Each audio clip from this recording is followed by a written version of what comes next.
తోనూ వ్యభిచారులతోనూ ఇలాంటి వారితో స్నేహం చేయొద్దన్నాడు. కానీ ఇశ్రాయేలు ప్రజలు ఏం చేశారు? స్నేహము చేశారు. చేయటమే కాక వాళ్ళ ఆచరణలో పెట్టుకున్నారు.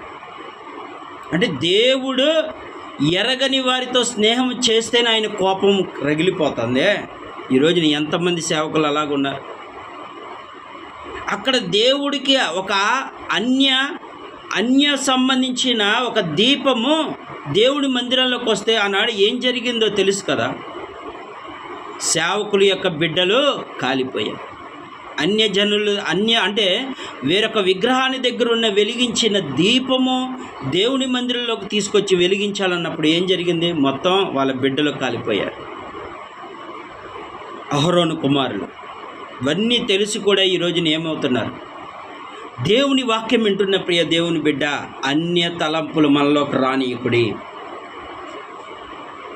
వాళ్ళు ఏమంటున్నారు? అవును, మీరు తీసుకుంటున్నాం, మేము తీసుకున్నాం. వాదాలే తప్ప వాళ్ళల్లో దేవుడి మందిరంలో అడుగు పెట్టే వాళ్ళు ఒక్కరు కూడా లేకుండా పోయింది. ఈ రోజున దేవుడి మందిరానికి వచ్చి వాళ్ళు పాడు చేయడానికే చేస్తున్నారు. కారణం ఏంటో తెలుసా? వాళ్ళని చూసి మన సాతాను బిడ్డలు అంటున్నాము, కానీ మనమే ముఖ్యముగా దేవుని సిలువ వేసిన వారు. గుర్తుపెట్టుకోండి, యూదులే దేవుణ్ణి ఎరిగిన వారే ఆయన సిలువ వేశారు. అందుకే దేవుడు ఏమంటాడు? అన్యజనులు నా నామానికి అవమానం తెచ్చింది ఎవరు? మీరే కదా. దేవుని ఎరగని వాడు దేవుని మందిరంలోకి వచ్చి వాక్యం వెళ్ళలేకపోవడానికి దేవుని మాటలు వినలేకపోవడానికి గల కారణం ఇలాంటి సేవకుల వలన. అయ్యా, మీ మందిరానికి వెళ్తే 10,000 ఇస్తేనే దేవ సేవకుడు ప్రార్థన చేస్తాడా? ఎంత బాధాకరం. ఈ రోజున దేవుని ప్రార్థన చేయడానికి ఒక విధంగా చెప్పాలంటే ఇక్కడ సమూయేలు అంటున్నాడు, లంచమును పుచ్చుకొంటినా అంటున్నాడు. కానీ వీళ్ళేమో దశమ భాగాలని ఆ భాగాలని ఏయో చెప్తున్నారు. కానీ అక్కడ దేవుని వాక్యం ఏమని రాయబడింది? దేవుని వాక్యం ఏమని రాయబడిందంటే, ఒక పేద విధవరాలు ఆమె ప్రేరేపణ కొలది ఆమెకు ఉన్నదంతా ఇచ్చిందంట. అపోస్తుడు ఏం చేశాడు? అపోస్తులు ఎక్కడైనా అడిగినట్లుందా? 12 మంది శిష్యులు ఉన్నారు. అపోస్తులు ఆది సంఘం ఏర్పడినప్పుడు వాళ్ళు అడిగినట్లు కానీ, వాళ్ళు ఈ సంఘములో ఇది కావాలని కానీ వాళ్ళు అడగలే. ఎక్కడ? వాళ్ళంతటా వాళ్ళే ప్రేరేపణించి వాళ్ళ ఆస్తులు అమ్మి అపోస్తుల దగ్గర సేవ నిమిత్తం ఇచ్చారు. దేవుని ప్రేరేపణ. మీరు చెప్పాల్సిన మాట ఏంటో తెలుసా? చాలా సంఘం మీకు దేవుని ప్రేరేపిస్తేనే ఇవ్వండి అన్న మాట రాట్లా. ఖచ్చితంగా ఇవ్వాల్సిందే. నిబంధన పెట్టేసుకున్నారు, ఇంత ఇస్తేనే సేవ జరిగిద్ది. దేవుడు అన్నాడు నీకు అప్పుడు ఇంత ఇస్తేనే సేవ జరిగిద్దని. దేవుని మందిరంలో ఎలా ఉంటున్నాము ఒకసారి ఆత్మపరిచయం. నువ్వు అడగాల్సింది దేవుణ్ణి, మనుషులు కాదు. ఓ సేవకుడు, నువ్వు అడగాల్సింది దేవుణ్ణి అడుగు. నీకు ఏం కావాలో ఆయనకి తెలుసు. నువ్వు అప్పులు చేసి ఇది పెట్టాలని ఆయన ఎప్పుడూ అనుకోడు. మనం ఏం చేస్తున్నామంటే, ఆయన మహిమ తేవాలి, కొందరైనా ఆత్మలు రక్షిస్తారని నువ్వు మోసం చేసుకొని నీవు అప్పులు పాలవుతున్నావు. దేవుడు ఎక్కడా? నీకు ఉన్న దాంట్లోనే సేవ జరిగించు. దేవుణ్ణి అడుగు అంతే. ఇశ్రాయేలు ప్రజలు అంటున్న మాట ఏమంటున్నాడంటే, సేవకుని గురించి ఇదిగో అక్కడ సాక్ష్యం ఇస్తున్నారు. గొప్ప సాక్ష్యం. ఏమని సాక్ష్యం ఇస్తున్నారు చూద్దాం.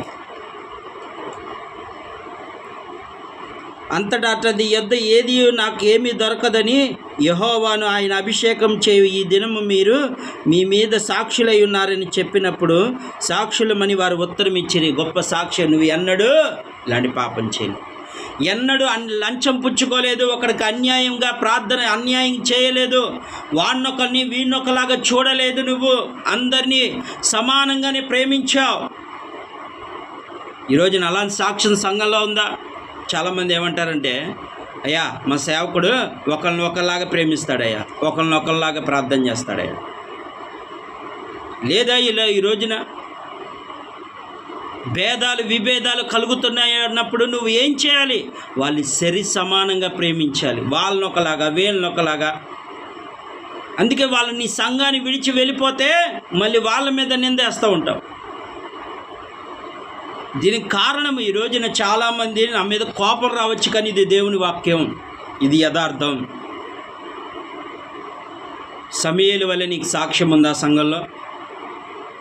సమూయేలు వలె నీకు సాక్ష్యం ఉందా సంఘములో? దేవుడు సూటిగా అడుగుతున్నాడు, సాక్ష్యం ఉందా? సమూయేలు వలె నీకు సాక్ష్యం ఉందా? ఈ రోజున అన్ని జనులు ఏమని చేస్తున్నారో తెలుసా? దేవుణ్ణి ఏళన చేస్తా కారణము నీవే. నిన్ను అభిషేకించి ఇన్ని వేల మంది బిడ్డలు నీకు ఇస్తే వాళ్ళను నువ్వు దుర్నీతి చేస్తున్నావు.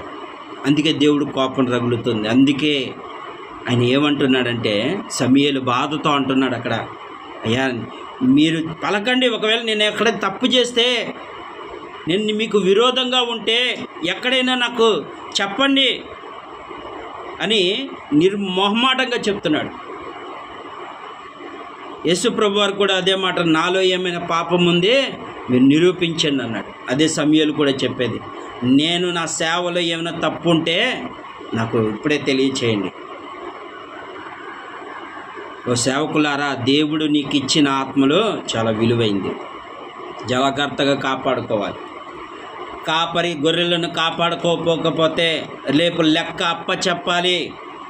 అందుకే దేవుని వాక్యం అంటే నీ ఇష్టానుసారంగా కాదు. సేవ అంటే కొంతమంది ఏమంటున్నారంటే, దేవుని సేవ చేస్తున్నారంటే వాళ్ళని ఒక చులకనగా ఎలా చూస్తున్నారంటే, అబ్బో వీళ్ళు ధనం కోసము ఇలా అయిపోతున్నారు, ఎంతో సేవకుడు ఎంతో ఇచ్చుంటాడు, అందుకే వీళ్ళు ఈరోజున అవమానం మనమే తెప్పిస్తున్నాం. ప్రియ దేవుని బిడ్డ, ఈరోజున వాక్యం వింటున్న నాతో దేవుడు చెప్తున్నాడు, ప్రియ దేవుని బిడ్డ, సమూయేలు వలె సాక్ష్యం ఉందా?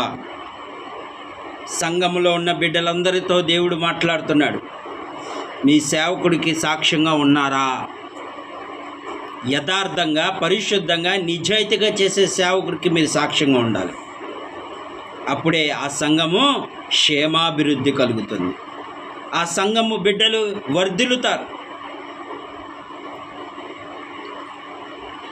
ఈరోజున దేవుని సేవ, దేవుని నామాన్ని పెట్టుకొని అన్యాయంగా సంపాదించే వాళ్ళు ఎక్కువైపోయారు. లగ్జరీ. ఒక సేవకుడు గత వారము మాట్లాడాడు,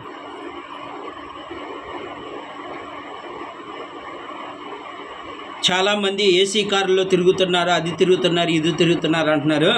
మేము సైకిల్ మీద తిరగాల, లేకపోతే మేము కాలినడక నడిస్తే సేవ చేయాలా? దేవుడు అలాంటి సేవ చేశారు. ఆది సంఘం అదే సేవ చేసింది. ఎక్కడ వాళ్ళు లగ్జరీ బతకల, లగ్జరీ జీవితం జీవించల. అందుకే ఈరోజున విస్తారమైన ఆత్మీయతను పొందుకున్నారు. దేవుని వాక్యము సెలవిస్తుంది, ప్రియ దేవుని బిడ్డ, సంఘము సేవకుని గురించి చాలా విలువైన వాక్యము ద్వారా దేవుడు మాట్లాడుతున్నాడు.